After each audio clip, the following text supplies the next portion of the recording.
Hello everyone, আজ আমি তোমাদের সাথে একটা রেসিপি শেয়ার করব। সেটা যে কি আমি প্রথমত বলবোই না, তোমরাই গেস করো।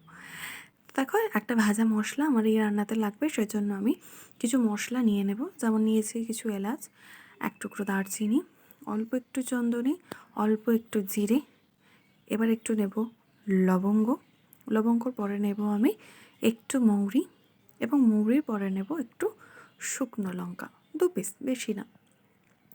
এটাকে আমি হালকা আঁচে ভেজে রোস্ট করে রাখবো।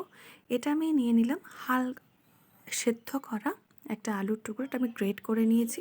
আর বেঁচে যাওয়া যে ভাতটা দেখলে, ওটাকেও আমি গ্রেট করে নিয়েছি।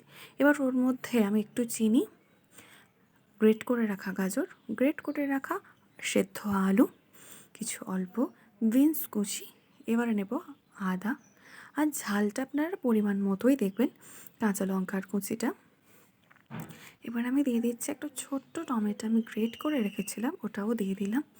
দিয়ে দিচ্ছি পরিমাণ মতো হলুদ গুঁড়ো, এবং এর স্বাদ অনুযায়ী যেটা সব থেকে মূল্যবান সেটা হলো লবণ। লবণটা আমি দিয়ে দিলাম। এবারে দিয়ে দিচ্ছি একটু কালারের জন্য রেড চিলি পাউডার। এটা দেওয়ার পরে যেহেতু আমি ভাতটাকে পেস্ট বানিয়ে নিয়েছি, একটু সেট হওয়ার জন্য আমি দিয়ে দিচ্ছি এখানে অল্প একটু বেসন। এবার আমি এটাকে খুব সুন্দরভাবে মেখে নেব। আর হ্যাঁ, অবশ্যই ভুলো না সেই ভাজা মশলাটা দিতে। এবার খুব সুন্দরভাবে এটাকে আমি মেখে নেব। তারপরে বিস্কুট কুমড়ো দিয়ে আমি কোডিং করে নেব। কোডিং করে নেবার পর আমি একটুখানি, অন্তত 3-4 মিনিট এটাকে একটু রাখবো যাতে এটা সেট হয়ে যায়।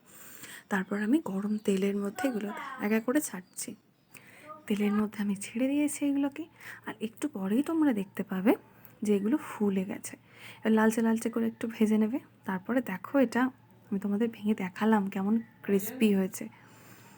তো এটা তোমরা, আমি কাসুন দিয়ে, ঘর থাকা টমেটোর সস এবং শসা দিয়ে এটাকে পরিবেশন করেছি।